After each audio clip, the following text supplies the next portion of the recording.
நம்ம India third T20 ஆட்டத்தை Rajkot cricket ஸ்டேடியத்தில் நாளைக்கு விளையாட போறாங்க. இப்படி இருக்க இந்த ஆட்டத்தில் அதிரடியாக தற்போது ஒன்றும் இல்லை, 2 சிஎஸ்கே பிளேயர் நம்ம ருத்ராஜ் கைக்வாத் அதே போல சிவம் துபே 2 பேருமே அதிரடியாக நம்ம இந்தியன் டீம்ல என்ட்ரி கொடுக்க இருக்காங்க.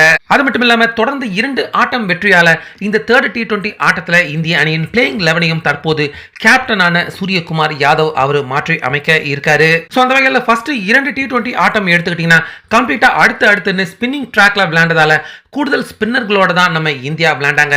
ஆனா இப்ப அடுத்ததா ராஜ்கோட்ல விளையாட போற மைதானம் வேகப்பந்து வீச்சாளர்களுக்கு ஓரளவுக்கு சாதகமா இருக்கக்கூடிய பிச்சாக ராஜ்கோட் கிரிக்கெட் ஸ்டேடியம் இருக்கு. அதனால அதுக்கு தகுந்த மாதிரியான பிளேயிங் 11 சூரியகுமார் யாதவ் தற்போது அவர் தேர்வு செய்ய இருக்காரு. சோ இந்த அதிரடி மாற்றத்தால இந்த 3வது ஆட்டமும் எப்படிடா நம்ம ஜெயிக்க போறோம் அப்படிங்கிற கலக்கத்துல தான் தற்போது இங்கிலாந்து அணி அவங்க இருக்காங்க.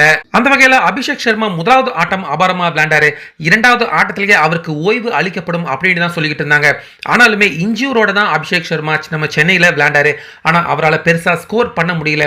தொடர்ந்து அவருக்கு இன்ஜூரி இருக்கிறதால அபிஷேக் சர்மா அவருடைய இடத்துல நம்ம ருத்ராஜ் இந்த ராஜ்கோட் கிரிக்கெட் ஸ்டேடியத்தில் அவர் விளையாடுறதுக்கான வாய்ப்புகள் இருக்கு அப்படின்னு இன்னைக்கு காலையில இருந்து தகவல்கள் வெளியாகிட்டு இருக்கு. அதே போல நிதிஷ்குமார் ரெட்டி அவரும் கம்ப்ளீட்டா இந்த தொடரை விட்டு ரூல்ட் அவுட் ஆயிட்டாரு.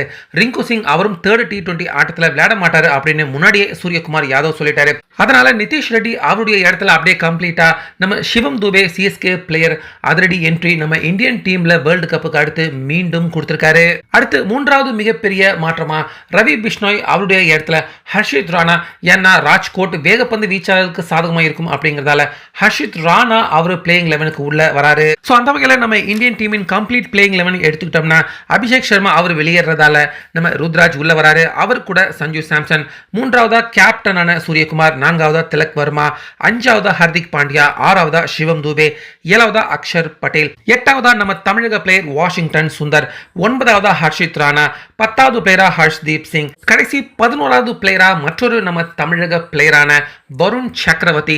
சோ இந்த பிளேயிங் 11ல தான் நம்ம இந்தியா நாளைக்கு இங்கிலாந்து அணிக்கு எதிராக தேர்ட் T20 மேட்ச் ராஜ்கோட்ல விளையாட போறாங்க. சோ இதுல மிக முக்கியமா ருத்ராஜ் அதே போல சிவம் துபே இவங்க 2 பேருமே இந்தியன் டீமுக்கு கம்பேக் கொடுத்திருக்கிறது நம்ம தமிழக கிரிக்கெட் ரசிகர்கள் எல்லாருக்குமே இது மகிழ்ச்சியான ஒரு விஷயமாக இருக்கும். அதே போல வருண் சக்கரவர்த்தி, வாஷிங்டன் சுந்தர் நம்ம தமிழக பிளேயர்களும் இந்த மேட்ச்ல விளையாடுறாங்க. அந்த வகையில் இந்த பிளேயிங் 11 கொண்டு இந்த ஆட்டத்தையும் ஜெயிச்சு நம்ம இந்தியா வெற்றி பயணத்தை தொடருவாங்களா? உங்க கருத்தை சொல்லுங்க.